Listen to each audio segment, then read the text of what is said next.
ಮದುವೆಯಾಗಿದೆ, ಹೆಂಡತಿ ಜೊತೆ ಸಂತೋಷವಾಗಿದ್ದೀರಾ, ಗಂಡನ ಜೊತೆಗೆ ಅಲ್ಲಿ ಕೃಷ್ಣ ರುಕ್ಮಿಣಿದು ರಾಮ ಸೀತೆ ಸ್ಮರಣೆ ಮಾಡಿ ನಮ್ಮ ಜೀವನದ ಕ್ಷಣ ಕ್ಷಣದಲ್ಲೂ ಕೂಡ ಭಗವಂತನ ಸ್ಮರಣೆ ಮಾಡ್ತಾ ಇದ್ದರೆ ಯಮ ಭಟರ ಭಯ ನಮಗೆ ಇಲ್ಲ. ಭಗವಂತನ ಸೇವೆ ಅಂತ ಅಂದಾಗ ನಮಗೆ ಕೆಟ್ಟದು ಮಾಡಲಿಕ್ಕೆ ಮನಸ್ಸು ಬರೋದಿಲ್ಲ. ಕೆಟ್ಟದು ಮಾಡಿಬಿಟ್ಟು ಭಗವಂತನ ಸೇವೆ ಅಂತ ಅಂದ್ಕೊಳ್ಬಾರ್ದು. ಸಾಂಖ್ಯಶಾಸ್ತ್ರವನ್ನು ಹೇಳ್ಕೊಟ್ಟ. ಮೋಕ್ಷಕ್ಕೆ ಉಪಯೋಗವಂಥದ್ದು ಸಾಂಖ್ಯಶಾಸ್ತ್ರ ಅಂತ.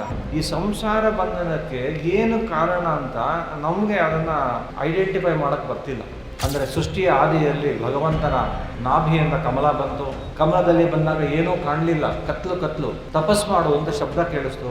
ಹರಿಕಥಾಮೃತ ಸಾರದಲ್ಲಿ ಜಗನ್ನಾಥರು ಹೇಳ್ತಾ, ಮಕ್ಕಳಾಡಿಸುವಾಗ, ಮಡದೆಯೊಳ ಅಕ್ಕರದೆ ನಲಿವಾಗ, ಬಿಕ್ಕುವಾಗ, ಆಕಳಿಸುವಾಗ, ಗಜ ಹಯ ಪಲ್ಲಕ್ಕಿ ಏರಿ ಮೆರೆವಾಗ ಅಂತ ಹೇಳ್ತಾ ಭಗವಂತನ ಸ್ಮರಣೆ ಮಾಡ್ತಾರೆ. ಸಿಕ್ಕ ಯಮದೂತರಿಗೆ ಆವಾವಲ್ಲಿ ರೂಢಿದರು ಅಂತ. ಮಕ್ಕಳು ಆಡಿಸ್ತಾ ಇದ್ದೀರಾ, ಅಲ್ಲಿ ಭಗವಂತ ಕೃಷ್ಣ ಇದ್ದಾನೆ ಮಕ್ಕಳಲ್ಲಿ. ಆ ಕೃಷ್ಣನ ಯಶೋದೆ ಆಡಿಸೋದು, ಮಕ್ಕಳು ಆಡಿಸುವಾಗ ಸ್ಮರಣೆ ಮಾಡಿ ಭಗವಂತಂದು. ಮಡದೆಯೊಳ ಅಕ್ಕರದೆ ನಲಿವಾಗ, ಮದುವೆಯಾಗಿದೆ, ಹೆಂಡತಿ ಜೊತೆ ಸಂತೋಷವಾಗಿದ್ದೀರಾ, ಗಂಡನ ಜೊತೆಗೆ ಅಲ್ಲಿ ಕೃಷ್ಣ ರುಕ್ಮಿಣಿದು ರಾಮ ಸೀತೆ ಸ್ಮರಣೆ ಮಾಡಿ. ಬಿಕ್ಕುವಾಗ, ಬಿಕ್ಕಳಿಸ್ತಾ ಇದ್ದೀರಾ, ಆವಾಗಲೂ ಕೃಷ್ಣ ಬಾಯಿ ತೆಗೆದ ಆ ಪ್ರಪಂಚವನ್ನು ತೋರಿಸ್ತಾ ಆಕಳಿಸುವಾಗ. ಗಜ ಹಯ ಪಲ್ಲಕ್ಕಿ ಏರಿ ಮೆರೆಯುವಾಗ, ಗಜ ಹಲ ಪಯಕ್ಕೆಲ್ಲ ಹೋಯಿತು, ಕಾರಲ್ಲಿ ಹೋಗ್ತಿರೋ, ಬಸ್ಸಲ್ಲೋ, ಸ್ಕೂಟ್ರು, ಕೃಷ್ಣ ರಥದಲ್ಲಿ ಹೋಗ್ತಾ ಇದ್ದ, ರಾಮದೇವ ಕೃಷ್ಣ ಸ್ಮರಣೆ ಮಾಡಿ. ಹೀಗೆಲ್ಲ ಮಾಡಬೇಕಾದ್ರೆ ಯಾರು ಭಗವಂತನ ಸ್ಮರಣೆ ಮಾಡ್ತಾರೆ ಅಂಥವನು ಸಿಕ್ಕ ಯಮದೂತರಿಗೆ ಆವಾವಲ್ಲಿ ಯಮದೂತರು ಇವನು ಕರ್ಕೊಂಡು ಹೋಗೋದಿಲ್ಲ. ಅಂದರೆ ನಮ್ಮ ಜೀವನದ ಕ್ಷಣ ಕ್ಷಣದಲ್ಲೂ ಕೂಡ ಭಗವಂತನ ಸ್ಮರಣೆ ಮಾಡ್ತಾ ಇದ್ದರೆ ಯಮ ಭಟರ ಭಯ ನಮಗೆ ಇಲ್ಲ. ನಮಗೆ ನಾವು ಬಹಳ ಪಾಪ ಮಾಡ್ತೀವಿ. ಪಾಪೋಹಂ ಪಾಪಕರ್ಮಾಹಂ ಪಾಪಾತ್ಮ ಪಾಪ ಸಂಭವ ತ್ರಾಹಿಮಾನ್ ಕೃಪೆಯ ಘೋರ ಶರಣಾಗತ ವತ್ಸಲ. ಸಕ್ಕರೆ ಪಾಕದಿಂದ ಬೊಂಬೆ ಮಾಡ್ತಾರಲ್ಲ ಸಂಕ್ರಾಂತಿಗೆ, ಹಾಗೆ ಪಾಪದಿಂದನೇ ಮಾಡ್ದಂಗೆ ಇದ್ದೀವಿ ನಾವು. ನಮಗೆ ನಾವೇನು ಅಂತ ಗೊತ್ತು, ಸೆಲ್ಫ್ ನಾವು ವಿಚಾರ ಮಾಡಿದಾಗ. ಹಾಗಾಗಿ ಮತ್ತೇನು ಅಂತಂದರೆ ಭಗವಂತ ಕರುಣಾ ವತ್ಸಲ, ಅವನು ರಕ್ಷಣೆ ಮಾಡುವಂಥ ದೇವರು ಕೊಡಬೇಕು. ಅನ್ಯಥಾ ಶರಣಂ ನಾಸ್ತಿ ತ್ವಮೇವ ಶರಣಂ ಮಮ ತಸ್ಮಾತ್ ಕಾರುಣ್ಯ ಭಾವೇನ ರಕ್ಷೋ ಜನಾರ್ದನ. ನಿಮ್ಮನ್ನು ಬಿಟ್ಟರೆ ಯಾರೂ ನಮ್ಮನ್ನು ರಕ್ಷಣೆ ಮಾಡೋದಿಲ್ಲಪ್ಪ, ಅದರಿಂದ ನಿನ್ನ ಪಾದಾರವಿಂದ ಬೇಡ್ತೀನಿ, ದಯವಿಟ್ಟು ನಮ್ಮನ್ನು ಉದ್ಧಾರ ಮಾಡುವಂಥ ದೇವರನ್ನ ಕೇಳ್ಕೊತಿರ್ಬೇಕಂತೆ. ಏನು ಮಾಡ್ತೀವೋ ಅದು ಭಗವಂತನ ಸೇವೆ ಅಂತ ತಿಳ್ಕೊಳ್ಳಿ. ಭಗವಂತನ ಸೇವೆ ಅಂತ ಅಂದಾಗ ನಮಗೆ ಕೆಟ್ಟದು ಮಾಡಲಿಕ್ಕೆ ಮನಸ್ಸು ಬರೋದಿಲ್ಲ. ಕೆಟ್ಟದು ಮಾಡಿಬಿಟ್ಟು ಭಗವಂತನ ಸೇವೆ ಅಂತ ಅಂದ್ಕೊಳ್ಬಾರ್ದು. ಮಾಡ್ತಕ್ಕಂಥ ಕೆಲಸಗಳಲ್ಲಿ ಏನಾದರೂ ತಪ್ಪಾದರೆ ದೇವರು ಕ್ಷಮಿಸ್ತಾನೆ. ಒಳ್ಳೆ ಕೆಲಸ ಮಾಡಬೇಕು. ಒಳ್ಳೆ ಕೆಲಸ ಮಾಡಬೇಕಾದ್ರೆ ಮಧ್ಯೆ ಮಧ್ಯೆ ಕೆಲವು ತಪ್ಪುಗಳಾಗತ್ತೆ, ಆದರೆ ದೇವರು ಕ್ಷಮಿಸ್ತಾನಂತೆ. ಹೀಗೆಲ್ಲ ಮಾಡಬೇಕು. ಅನೇಕ ಭಗವಂತನ ಅವತಾರಗಳನ್ನು ವರ್ಣನೆ ಮಾಡ್ತಾರೆ. ವರಾಹ ದೇವರ ಅವತಾರ, ಕಶ್ಯಪರ ಪತ್ನಿ ದಿತಿಯಲ್ಲಿ ಹುಟ್ಟಿ ಆ ಆದಿ ಹಿರಣ್ಯಾಕ್ಷ ಭೂಮಿಯನ್ನು ಚಾಪೆಯಂತೆ ಎತ್ಕೊಂಡು ಸಮುದ್ರದಲ್ಲಿ ಹೊರಟೋಗಿದ್ದ. ಅಂತಹ ಭೂಮಿಯನ್ನು ರಕ್ಷಣೆ ಮಾಡಲಿಕ್ಕೆ ಭಗವಂತ ಬಂದು ಯಜ್ಞವರಾಹನಾಗಿ ಅವತಾರ ಮಾಡಿ ಹಿರಣ್ಯಾಕ್ಷನನ್ನು ಕೋರೆದಾಡಿಯಿಂದ ಸೇಳಿ ಭೂಮಿಯನ್ನು ಉದ್ಧಾರ ಮಾಡ್ತಕ್ಕಂಥದ್ದು ಮೊದಲನೇ ಅವತಾರ. ಇನ್ನು ಯಜ್ಞಾವತಾರದಲ್ಲಿ ರುಚಿ ಪ್ರಜಾಪತಿಯ ಪತ್ನಿ ಆಕೂತಿ ದೇವಿಯಲ್ಲಿ ಭಗವಂತ ಸುಯಜ್ಞ ಅಂತ ಅವತಾರ ಮಾಡಿದ. ಸ್ವಯಂಭೂ ಮನುಗಳನ್ನು ರಾಕ್ಷಸರು ನುಗ್ಗಕ್ಕೆ ಬಂದಾಗ ಅವರನ್ನು ರಕ್ಷಣೆ ಮಾಡಿದ ಭಗವಂತ. ಮಾನವ ಕುಲದ ಮೂಲ ಪುರುಷರು ಸ್ವಯಂಭೂ ಮನುಗಳು. ಅವರ ರಕ್ಷಣೆ ಮಾಡ್ತಾ ಸಮಗ್ರ ಮಾನವ ಕುಲವನ್ನು ರಕ್ಷಣೆ ಮಾಡ್ತಕ್ಕಂಥದ್ದು ಭಗವಂತನ ಎರಡನೇ ಅವತಾರ ಯಜ್ಞಾವತಾರ. ಭಗವಂತನ ಮೂರನೇ ಅವತಾರ ಕಪಿಲಾವತಾರ ಅಂತ ಹೆಸರು. ಕರ್ದಮ ಪ್ರಜಾಪತಿಗಳ ಪತ್ನಿ ದೇವಹೂತಿ ದೇವಿ ಅಂತ, ಅವರಲ್ಲಿ ಭಗವಂತ ಕಪಿಲ ನಾಮಕನಾಗಿ ಅವತಾರವನ್ನು ಮಾಡಿ ಸಾಂಖ್ಯಶಾಸ್ತ್ರವನ್ನು ಹೇಳ್ಕೊಟ್ಟ. ಮೋಕ್ಷಕ್ಕೆ ಉಪಯೋಗವಂಥದ್ದು ಸಾಂಖ್ಯಶಾಸ್ತ್ರ ಅಂತ. ಅಂದ್ರೇನು, ನಮಗೆ ಇಷ್ಟೊಂದು ಪ್ರಾಬ್ಲಮ್ ಇದೆಯಲ್ಲ, ಇದಕ್ಕೆ ಏನು ಕಾರಣ, ಈ ಪ್ರಾಬ್ಲಮನ್ನು ಸಾಲ್ವ್ ಮಾಡ್ಕೊಳ್ಳೋದು ಹೇಗೆ? ಈ ಡಾಕ್ಟರ್ಸು, ಹಳೆ ಕಾಲದ ಡಾಕ್ಟರು, ಆಯುರ್ವೇದಿಕೋ ಯಾರೋ, ಸುಮ್ಮನೆ ಹಿಂಗೆ ನೋಡ್ಬಿಟ್ಟು ಔಷಧಿ ಕೊಡೋರು 5 ರೂಪಾಯಿ. ಇವತ್ತು ಹೋದರೆ ಅವರು ರಿಸೆಪ್ಷನಿಸ್ಟ್ ಕೂತ್ಕೊಳ್ಳಿ ಅಂತಾಳೆ.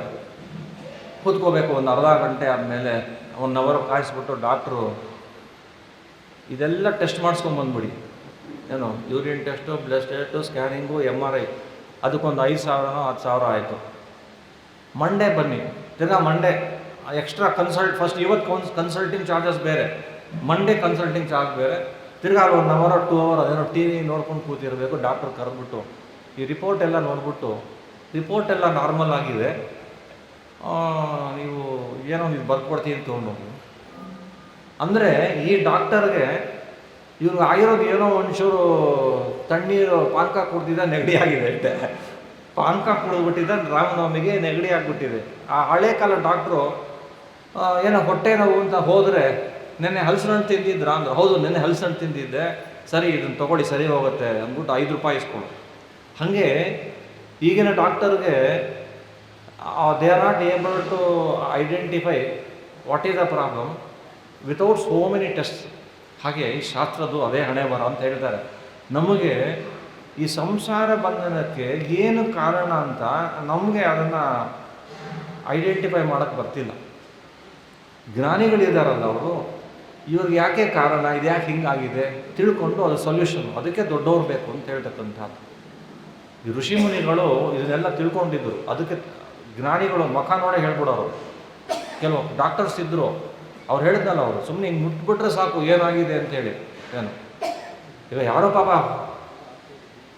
ಹುಡುಗಿಗೆ ನೋಡಿದ್ರು, ಪ್ರೆಗ್ನೆಂಟಿ ಸ್ಟೇಟ್ ಬರ್ಕೊಟ್ರು, ಅಂಕಲ್ ನಂಗೆ ಮದುವೆನೇ ಆಗಿಲ್ಲ ಅಂತ. ಎಂಥ ಡಾಕ್ಟರ್ ಇವರೆಲ್ಲ, MBBS ಹೋದ ತಕ್ಷಣ ಡಾಕ್ಟರ್ ಆಗೋದಿಲ್ಲ. ಹಾಗೆ ಶಾಸ್ತ್ರದ ವಿಚಾರದಲ್ಲಿ ನಮ್ಮ ಸಂಸಾರಕ್ಕೆ ಕಾರಣ ಏನು, ಇದರಿಂದ ಬಿಡುಗಡೆ ಹೋಗೋದು ಹೇಗೆ, ಇವೆಲ್ಲವನ್ನು ಕಪಿಲಾದೇವರು ಬರೀ ಇದೇ ಸಾಂಖ್ಯಶಾಸ್ತ್ರ ಅಂತ. ಬಂಧನಕ್ಕೆ ಏನು ಕಾರಣ, ಇದಕ್ಕೆ ಬಿಡುಗಡೆಗೆ ಏನು ಕಾರಣ ಅಂತ ತಿಳಿಸ್ಕೊಡ್ತಾರೆ. 4ನೆಯದು ಭಗವಂತಂದು ದತ್ತಾತ್ರೇಯ ಅವತಾರ ಅಂತ. ಅತ್ರಿ ಋಷಿಗಳು ಮತ್ತು ಅನಸೂಯ ದೇವಿಯ ತಪಸ್ಸಿಗೆ ಮೆಚ್ಚಿ ಭಗವಂತ ಅವತಾರವನ್ನು ಮಾಡಿದೆ ದತ್ತಾತ್ರೇಯ ಅಂಥೇಳಿ. ವಿಶೇಷವಾದ ಜ್ಞಾನ ಮೂರ್ತಿ ಭಗವಂತ. ಅಲ್ಲಿ ಬ್ರಹ್ಮದೇವರು, ರುದ್ರದೇವರು ಮತ್ತು ನಾರಾಯಣ ಅಲ್ಲಿ ಬೇರೆ ವಿಶೇಷವಾಗಿ ಅವತಾರಗಳನ್ನು ಮಾಡಿದ್ದಾರೆ. ಆ ದತ್ತಾತ್ರೇಯ ಸಾಕ್ಷಾತ್ ನಾರಾಯಣನ ಅವತಾರ. ಅನೇಕ ಜ್ಞಾನೋಪದೇಶವನ್ನು ಮಾಡಿದ್ದಾನೆ ದತ್ತಾತ್ರೇಯ. 5ನೆಯ ಅವತಾರ ವಿಷ್ಣು ಅವತಾರ ಅಂತ. ಬ್ರಹ್ಮದೇವರು ಹರಿಯನ್ನು ಉದ್ದೇಶಿಸಿ ತಪಸ್ಸು ಮಾಡೋದು, ದರ್ಶನ ಬೇಕು ಅಂಥೇಳಿ. ಅಂದರೆ ಸೃಷ್ಟಿಯ ಆದಿಯಲ್ಲಿ ಭಗವಂತನ ನಾಭಿಯಿಂದ ಕಮಲ ಬಂತು.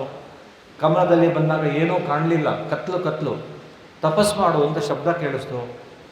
1000 ವರ್ಷ ತಪಸ್ಸು ಮಾಡಿದ್ದಾರೆ ಬ್ರಹ್ಮದೇವರು. ಆಗ ದರ್ಶನ ಕೊಟ್ಟ ಭಗವಂತ ವಿಷ್ಣು ಅನೇಕ ಉಪದೇಶಗಳನ್ನು ಮಾಡ್ತಾನೆ. ಚತುರ್ವೇದಗಳನ್ನು ತತ್ವೋಪದೇಶವನ್ನು ಮಾಡಿದ ವಿಷ್ಣು ಬ್ರಹ್ಮದೇವರಿಗೆ. ಆ ಅವತಾರ 4ನೆಯದು. 5ನೆಯದು ಆಯಿತು. ಇನ್ನು ನರನಾರಾಯಣ ಅವತಾರ ಅಂಥೇಳಿ, ಅದು 6 ಮತ್ತು 7ನೇ ಅವತಾರ. ಧರ್ಮ ಅಂತ ಅವರ ಪತ್ನಿ ಮೂರ್ತಿದೇವಿ ಅಂತ ಅವರ ಮಕ್ಕಳಾಗಿ, ಅಂದರೆ ಯಮಧರ್ಮರೇ ಆ ನರನಾರಾಯಣ ರೂಪದಿಂದ ಬದರಿ ಅಂತ ಹೇಳ್ತೀವಿ. ಬದರಿ ವಿಶಾಲ, ಅಲ್ಲಿ ನರ ನಾರಾಯಣರ ಒಂದು ಕ್ಷೇತ್ರ ಅದು. ಭಗವಂತ ಸಾಕ್ಷಾತ್ ನಾರಾಯಣ. ಆ ನರನಲ್ಲಿ ಶೇಷದೇವರ ವಿಶೇಷ ಸನ್ನಿಧಾನ. ಅನಂತೋ ನರನಾ ಮಾತ್ರ ತಸ್ಮಿನ್ತು ನರನಾಮವನ್ ವಿಶೇಷೇಣ ಸ್ವಯಂ ವಿಷ್ಣು ನಿವಸತ್ಯಂಬುಜೇಕ್ಷಣ. ಬದರಿ ನಾರಾಯಣ ಸಾಕ್ಷಾತ್ ವೈಕುಂಠದ ನಾರಾಯಣ ದೇವರು ವಿಷ್ಣು. ಆ ನರ ಅಂತಕ್ಕಂಥವ್ರು ಋಷಿಗಳೇ. ಅವರಲ್ಲಿ ನಾರಾಯಣನ ಜೊತೆಗೆ ವಿಶೇಷವಾಗಿ ಶೇಷದೇವರ ಒಂದು ಸೌಂದರ್ಯ ಇದೆ.